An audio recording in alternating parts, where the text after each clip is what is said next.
परिणाम जैसलमेर की राजनीति में जो ताले चाबी और फूल के चुनाव के वक्त उबाल आया था, वैसा ही अब के पंचायत चुनाव में आया हुआ है। हमारे अनुसार तो ये उससे भी अधिक उबाल की स्थिति है कि उस समय तो फूल को हाथ में सहारा दे दिया था, लेकिन आज तो हाथ को दूसरा हाथ ही काट रहा है। लेकिन एक दो सीटों पर ही सही उस समय के हाथ का बदला आज बीजेपी मजबूरी में ही सही अप्रत्यक्ष रूप से चुका रही है।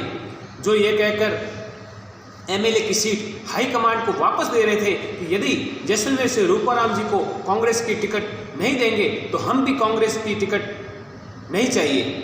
2 साल पहले जो जय भीम जय मीम के नारे व दलित भाईचारे की बात कर रहे थे, आज उनको एक दलित से इतनी नफरत हो गई है कि उनकी पुत्री जो कांग्रेस से खड़ी है, केवल उसे ही नहीं बल्कि जैसलमेर से कांग्रेस के लगभग कई उम्मीदवारों को हराने व निर्दलीयों का प्रचार खुलेआम किया जा रहा है और पोकड़ में उसी कांग्रेस के नाम पर वोट मांगे जा रहे हैं। वाह रे राजनीति! कांग्रेस आलाकमान पार्टी की इस दुर्गति पर मौन रहने के अलावा कुछ कर भी नहीं सकता, और करे भी तो कैसे। एक के नाराज होने से अपनी कुर्सी व सरकार चले जाने का भय जो है, इन पंचायत चुनाव को जैसलमेर की जनता ही नहीं बल्कि राज्य के कई बड़े नेता उत्सुकता से देख रहे हैं। एक व्यक्ति की राजनीतिक कुशलता का ही नतीजा है कि वे एक छत्र जैसलमेर की राजनीति पर अपनी योग्यता सूझबूझ के कारण कई सालों से कायम है। कई फलान सिंह और ठीकर सिंह आए और चले गए, लेकिन उनमें से कोई भी उस व्यक्ति की सत्ता को नहीं ला पाया। कई थक हार कर उसके आगे नतमस्तक हो गए तो कई थक हार कर घर में बैठ गए। जैसलमेर के कांग्रेस के ही नहीं बल्कि अन्य पार्टियों के कई नेता प्रत्यक्ष अप्रत्यक्ष तो कई रात के अंधेरे में अपने लिए वोटों का आशीर्वाद या अन्य लाभ लेने के लिए उनके आगे धोख लगाते रहते हैं। और तो और कई अपने को तथाकथित राष्ट्रवादी कहने वाले या तो खुद रात को स्वयं या उनके रिश्तेदार उनके लिए ट्रांसफर आदि की सिफारिश करने हेतु उनके आगे धोख लगाते हैं। लेकिन आज शतरंज के खिलाड़ी को एक साधारण व गरीब परिवार से आने वाले और अपनी योग्यता के बलबूते जनता का दिल जीत एमएलए बने रूपाराम जी ने उनके परिवारवाद के खिलाफ ताल ठोकी है। हालांकि कांग्रेस में परिवारवाद तो शुरू से ही हावी है। कांग्रेस में दिल्ली में एक गांधी परिवार और जैसलमेर में एक परिवार की जय बोलना कई लोगों की मजबूरी व कमजोरी हो गई है। आज तक जो काम बीजेपी और कई संगठन दशकों तक नहीं कर पाए, वे रूपाराम जी ने एक झटके में अपने निर्भीक व नेक नियति के बलबूते कर दिया। आज चुनावी चर्चा है कि इस बार कोई सवा शेर आया है। राजनीतिक शतरंज की रूपाराम जी की पहली चाल पर उनके समर्थक ही नहीं बल्कि उनके दुश्मन भी कायल हो गए हैं। उन्होंने पहली बाजी तो जीत ली है, बाकी तो जनता का आदेश सर्वमान्य है। उन्होंने बता दिया कि यदि आप नेक नियत से जनता के लिए काम करेंगे और राजनीति में परिवारवाद से नहीं बल्कि योग्यता के अनुसार सब समाजों को प्रतिनिधित्व का मौका देंगे तो आपकी जय होना निश्चित है।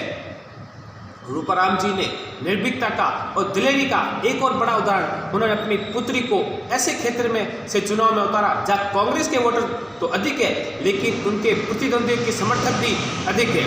इस क्षेत्र के एक वर्ग के लिए इस बार ये साबित करने का कि वे कांग्रेस के सच्चे समर्थक आज़ादी से आज तक कांग्रेस की विचारधारा के कारण थे या किसी व्यक्ति के कहने से कांग्रेस के समर्थक थे, ये साबित भी इस चुनाव में हो जाएगा।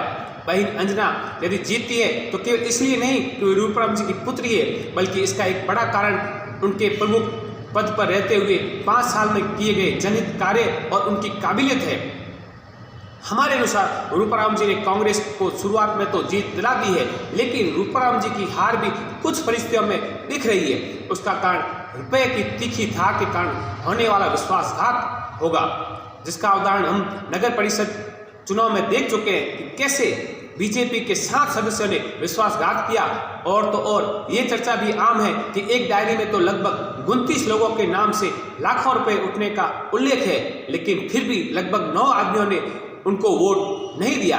यानी बीजेपी के तो गद्दारों ने पार्टी के साथ गद्दारी की ही, लेकिन अन्य 9 पार्षदों ने भी अपने गुट से और जनता व अपने जमीर से गद्दारी की। वाह रे राजनीति! कितने दुख और चिंता की बात है कि अपने को अनुशासित पार्टी कहने वाली इन गद्दार पार्षदों को आज तक झेल रही है। ये शाश्वत सत्य है कि जनता ने कभी अपने नेता को साथ नहीं छोड़ा और न ही उसे धोखा दिया है, बल्कि हमेशा नेताओं ने ही जनता के विश्वास को अपने निजी स्वार्थों के कारण छला है। यही आशंका आज के चुनाव परिणाम के बाद बन रही है कि कौन सा उम्मीदवार जनता व पार्टी के साथ धोखा करने व अपने निजी स्वार्थों सिद्धि की पूर्ति हेतु घेटे बकरे से भी सस्ते दामों में बिकने के लिए चुनाव लड़ रहा था। बस उसका ज्ञान चुनाव में बिकने के बाद जनता को होता है। और इस चुनाव में भी रूपाराम जी ही नहीं बल्कि बीजेपी के सामने वाले पक्ष रुपयों की गंगा बहाने में सक्षम है और पार्टी व जनता को धोखा पंचायत चुनाव में मिलने का अब तक का इतिहास भी है और यही वे मात खा सकते हैं, बाकी तो समय के गर्भ में छुपा है। और रही बीजेपी की बात, तो उसने गत कई पंचायत चुनाव लगभग गंभीरता से नहीं लड़े, इसलिए कभी उसके कोई उच्च पदाधिकारी धोखा देते हैं तो कभी कोई बाखर कभी कोई। इस बार कांग्रेस के दो फाड़ व महाराज प्रतापपुरी जी के आगमन से कुछ उम्मीदें बंधी है, लेकिन संत तो भोले होते हैं, उनके इसी भोलेपन का लाभ कई लोग उठा रहे हैं। और राजनीति का ये कड़वा सत्य भी है कि भले ही भाई मर जाए लेकिन भजई का घमंड टूटना चाहिए। ऐसा ही बीजेपी के 5-6 बड़े नेता जिनको महाराज जी के राजनीति में सफल होने से अपने भविष्य की राजनीति में खतरा लग रहा है, वे दिल से महाराज जी के साथ नहीं है। इसका एक उदाहरण तो पोकरण चुनाव में हम देख चुके हैं।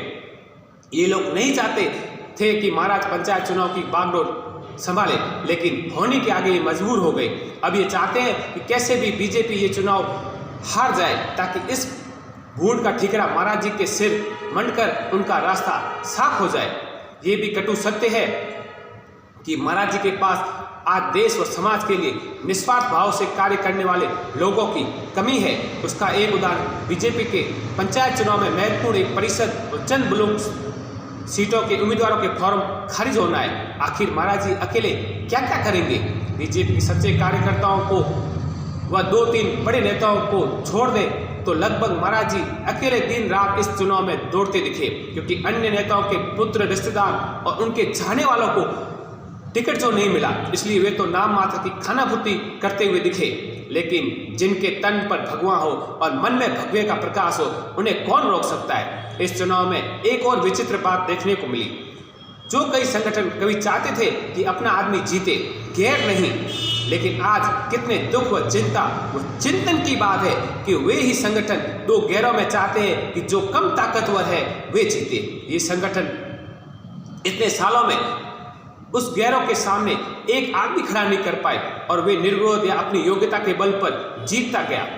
उसके चक्रव्यूह को भेदने के लिए आज गैरों का सहारा हमें लेना पड़ रहा है। वाह रे आपका संगठन सोच!